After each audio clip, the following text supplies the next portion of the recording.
so amazed. We were looking for the container for so long. It's such a brilliant idea, and all the donations go to the St. Mary's Hospital. It's awesome, isn't it? Absolutely. I think it's a great idea. The volunteers here collect the good stuff that comes to the tip, and they resell it for very reasonable prices. And it all goes to the St. Mary's Hospital. So we actually did find a container, and here it is. Yeah, so the container is for our grey water. We had been looking at it. We went to Mitre 10. It was $64 in Mitre 10. But that was a drinking container. It was a drinking container, but we got the same thing which we can use for grey water for officially only $1. So how's this for proximity golf? We're here on the 7th green. The 8th tee is just behind me. I think Lizzie's on it. And the caravan's right there. It's really good fun.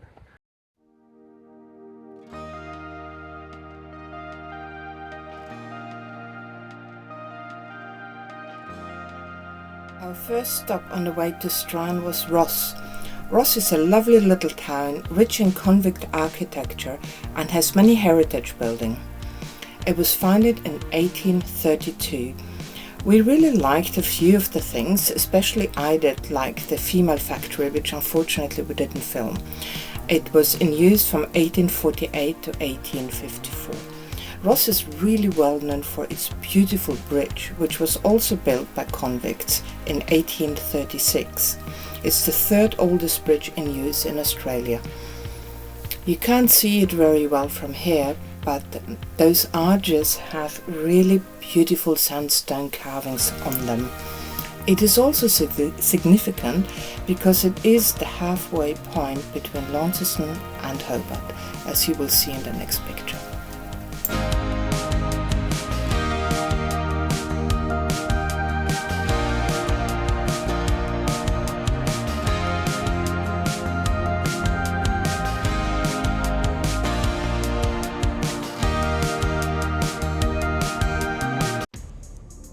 Still on our way to Strahan, from Ross we proceeded to Bronte Lagoon to stay the night in a free camp.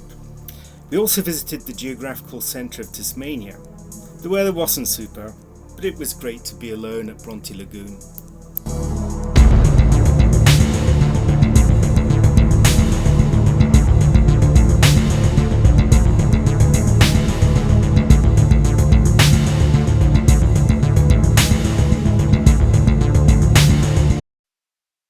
After one night at Bronte, we arrived at Strahan. We spent 4 nights at the golf club, which is quite a nice low-cost camp at only $15 a night. In Strahan we did the Henty Dunes, the Hogarth Falls, the Wilderness Railway, the World Heritage Cruise on the Gordon River, the Red Boat as it's known, and we also visited Strahan, but that's not in the videos. This was an unexpected one, so we don't have the GoPro, don't have a selfie stick, but we went to Hogarth Falls and were greeted with this wonderful view.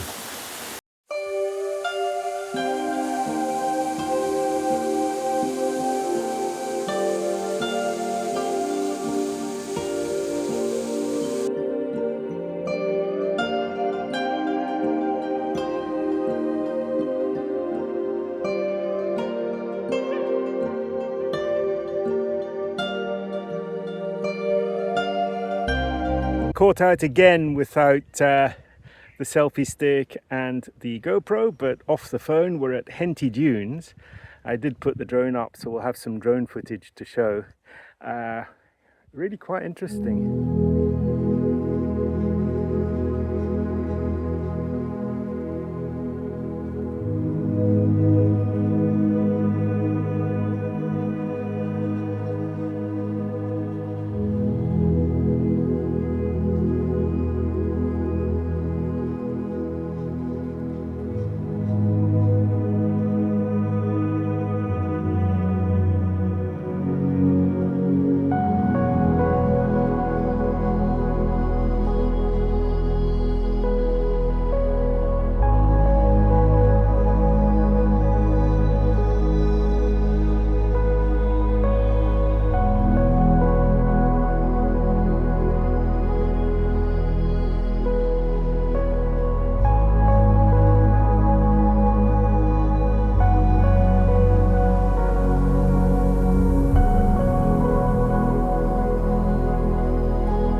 We're taking the scenic train from Strahan today into the bush, so we'll see what this is like. Quite excited. It's looks like a comfortable train.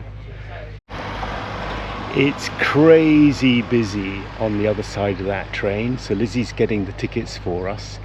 I'm a bit, well, I'm curious to see how this is going to go, but what a train.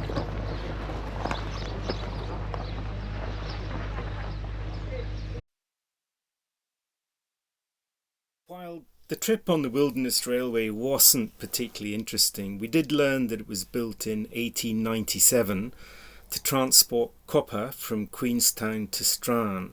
That's 35 kilometres through the bush and over the mountains. It started on the Queenstown side to Tipekana and from there moved on to Strahan. It was closed in 1963 and then reopened in 2002. And we also learned that it was the only access to Queenstown until 1932 when the road was built. There was a more personal side to the storytelling as well, where we learned about the hardships the workers had in constructing the railway. They were apparently very well paid, but they had to pay for their lodgings, transport and so on, so it didn't work out very positive for them. We also learned that there are numerous bridges between, along the railway, and these took a lot of effort to build. And the biggest bridge was actually imported, so to say, from the UK and put in place with very ingenious techniques because they didn't have the necessary crane present to be able to do it conventionally. Off we go. Should be an interesting day today. Yeah, we're taking the red boat onto the Gordon River from Strahan, and it's a really, really beautiful day, so we're quite excited and we'll take you along. It's a wilderness cruise. Let's see how it goes. It looks like the boat is actually the maroon boat rather than the red boat. The check-in process was absolutely great. We sort of just walked up with our bookings and we immediately got the boarding tickets and so on. Really well done. Well, the boarding process is happening. We can see down there, there's a few people coming on board. It's a lovely view here, lovely view.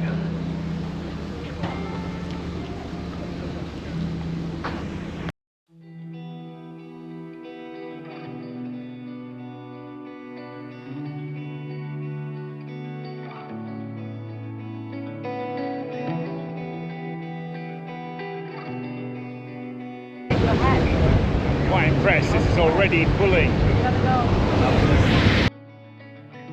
The captain welcomed all the passengers to have a look at the bridge and a chat, and also gave a running commentary of everything we were seeing on the water. It was really great.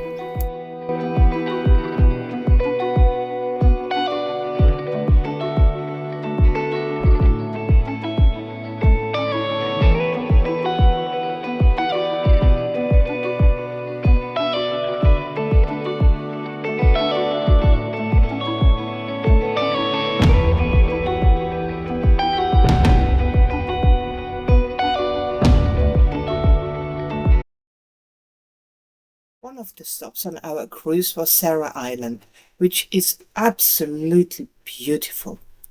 But it was called Hell on Earth because it used to be a penal colony for reoffenders from 1822 to 1833, so before Port Arthur.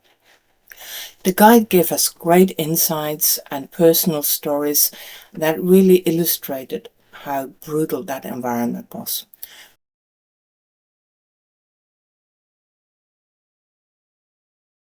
Actually really interesting. Yeah, that was Sarah Island. Yeah. All those convicts in Hell on Earth, how they called it. Yeah, it was interesting. It was less confronting for us than Port Arthur some years ago, but it's still something very special.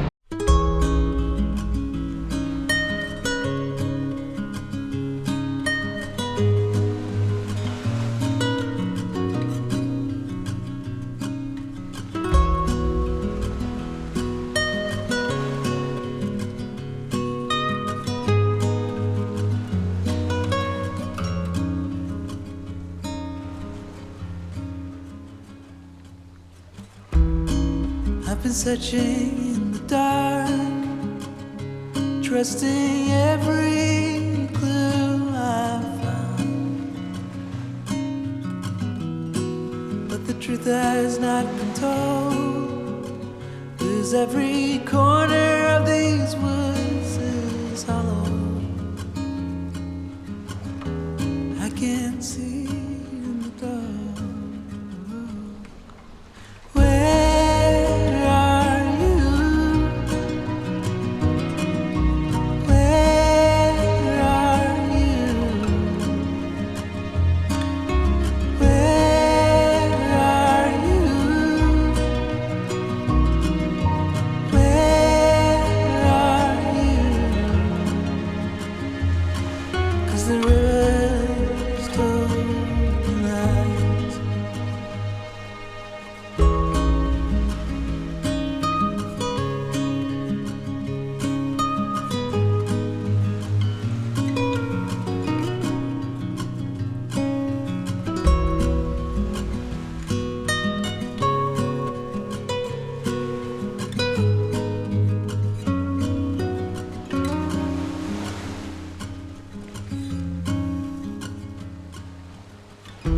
What did you think? Oh, that was lovely, I find. Yeah, I thought that was really good as well. I loved the diversity from going out to the heads and the going into the Southern Ocean and then coming back into the forest. Yeah. And the little walking tour in the rainforest was nice. I find Sarah Island was really interesting. We had a great guide, and that helps. Yeah. And that really helps. I find. Yeah, if I had Sarah Island, so convict settlement, that was confronting, but not nearly as confronting as Port Arthur that we did several years ago. It's much greener, many less buildings. Good day. Yeah, good day, whole day tired, Yeah. definitely tired. It's lots of So impressions, though, isn't it? yeah, absolutely. So we're off now to fuel up, hopefully clean the car and get ready to move on tomorrow. Was Strahan worth it? Well, I think so. You think so? Yeah. I really liked the cruise, the Heritage Wilderness Cruise. Yeah, the cruise was awesome. I think that for me was the number one thing. The scenery's just out of this world. So I think that for me was a strong point. I liked the little side tours because even though it was really busy, lots of people, but you sort of didn't feel it. Yeah. I think that's definitely the case. It was very busy on the downside, so people everywhere, but it's still holiday time, so it's early February, lots of people about, fairly commercial, so everything costs money and can cost quite a lot of money. So that was my downsides. But in all fairness, it lives off that. It lives off they gotta that, charge something to make a living. So I felt we got our money's worth when we did the tours. What I like is that you always get to see the river because the changing sides, and it just makes you realize how incredibly difficult it must have been to build a train line and how tight it is, and I just find it mind-boggling what people manage to achieve. Yeah, the forest is very, very dense indeed. It's denser than any bush forest that I've seen, I think, ever. It's really, really dense. Yeah. So I think for that impression alone, and the train carriage, how beautiful was that? Yes, the sapphire wood train carriage, that was also very nice. Yeah. And if we were to do it again, what would you do? What would you do differently? If I have to go again with what we've done now, I wouldn't do the train the second time. I'd do the boat again, and I think I would try and figure out if there's any kayaking or small groups or different wilderness experiences that maybe might be a bit more expensive, but you have like a guide that shows you the real stuff. I'd agree with that, and I did Google it. There are kayak tours that exist in Strahan, and you can do sailing charters. So I think next time, probably redo the cruise and maybe do some kind of a charter. Yeah, I think that's a good idea. But anyway, I think Strahan was well worth it otherwise. Yeah. Okay. So that's our take on Strahan. See ya. Bye. We hope you enjoyed the episode. Don't forget to like, subscribe, and comment, and see you in the next one.